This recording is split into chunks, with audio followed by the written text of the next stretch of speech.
சிக்கல மாட்டி தவிக்கிற ஒரு மந்திர குதிரையை கஷ்டப்பட்டு காப்பாத்துறான். ஹீரோ பண்ண உதவிக்காக அந்த குதிரை என்ன பண்ணுது, ரெண்டு அழகான கருப்பு குதிரையையும் உலகத்திலே வேகமா ஓடக்கூடிய அண்டு பேசக்கூடிய ஒரு குட்டி குதிரையும் பரிசா கொடுத்துட்டு அங்கிருந்து மறைஞ்சு போயிரும். அந்த குதிரையை பார்த்த ஹீரோ ஆகா இதை வித்துற வேண்டியதான் முடிவு பண்ணி அதை கூப்பிட்டுட்டு நேரா சந்தைக்கு போறான். சந்தையில அந்த ரெண்டு குதிரையோட கம்பீரத்தை பார்த்த ஊர் மக்கள் அப்படியே ஆச்சரியப்பட்டு பார்த்துட்டு இருக்கும்போது தூரத்துல இருந்து அந்த ஊர் ஆட்சி பண்ற மன்னன் அதை பார்த்துட்டு நேரா சந்தைக்கு வந்துடுறான். வந்தவன் சரா தம்பி குதிரை பார்க்கறதுக்கு ரொம்ப அம்சமா இருக்கு, இன்னையில இருந்து இது அண்ணனுக்கு சொந்தம்டான்னு சொல்லிட்டு காசே கொடுக்காம அப்படியே ஆட்டையை போட்டு போயிடுறான். அதை பார்த்த குட்டி குதிரை ஏண்டா முட்டா சாம்பிராணி, குதிரைக்கு அந்த கிறுக்கன் காசே கொடுக்காம ஆட்டையை போட்டு போயிட்டு இருக்கான், நீ முட்டா பைய மாதிரி நின்னுட்டு இருக்கிற, எறானா விசில் அடிக்கிறேன் திரும்ப அந்த ரெண்டு குதிரையும் நம்ம கிட்டே வந்துருன்னு சொல்லிட்டு ஓங்கி ஒரு விசில் அடிக்குது. ரெண்டு குதிரையும் திரும்ப ஹீரோ கிட்டே வந்துருது. அதை பிடிக்க வந்த மன்னர் மாமூட்டையில வந்து விழுந்து ஊரே சிரிச்சு போடுது. அதுல நம்ம ஹீரோ இருக்கிறானே உக்காளி விழுந்து விழுந்து சிரிக்கிறான். அதுல காண்டான மன்னர் எறாவனை பாத்துக்கிறேன்னு சொல்லிட்டு தம்பி குதிரைக்கு காசெல்லாம் கொடுக்க முடியாது, உனக்கு வேணும்னா அந்த மன்னன் அரண்மனையில ஒரு அழகான கவர்மெண்ட் ஜாப் ஒன்னு அலோகேட் பண்றேன் வந்து சேர்ந்துக்கன்னு சொல்லவும் ஹீரோவும் அந்த ஜாப் அக்செப்ட் பண்ணிக்கிறான். சோ வேலைக்கு சேர்ந்த முதல் நாளே ஹீரோவை கொலை செய்ய முடிவு பண்ண மன்னன் என்ன பண்றான், இது வரைக்கும் யாருமே பாத்திராத நெருப்பு பறவை புடிச்சிட்டு வர சொல்றான். அப்படி ஹீரோ மட்டும் அதை புடிச்சிட்டு வரலைன்னா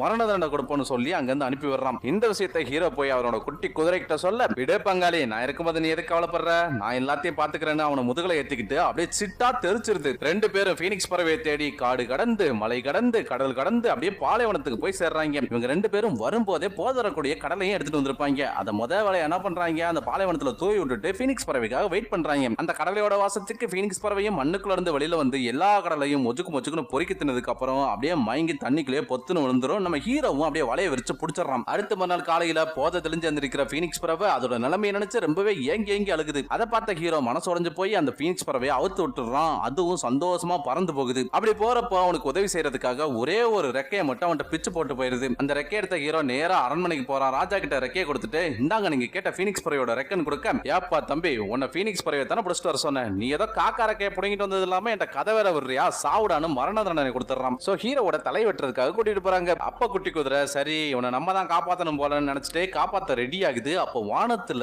பயங்கர பிரகாசமா லைட் ஒன்னு எரியுது. என்னன்னு பார்த்தா வேற ஒண்ணும் கிடையாது, பீனிக்ஸ் பறவை தான் நம்ம ஹீரோ காப்பாத்துறதுக்காக வந்திருக்கும். பீனிக்ஸ் பறவையை பார்த்த ஊர் மக்கள் ஹீரோவோட மரண தண்டனையை கேன்சல் பண்ண சொல்ல வேற வழி இல்லாம ராஜாவும் மரண தண்டனையை கேன்சல் பண்ணிடுறான். அடுத்தடுத்து ஹீரோ படத்துல ராஜா என்னெல்லாம் பிளான் போடுறான்னு அடுத்தடுத்த வீடியோல பார்க்கலாம். ரொம்ப இன்ட்ரெஸ்டிங்கா இருக்கும், மிஸ் பண்ணிடாதீங்க.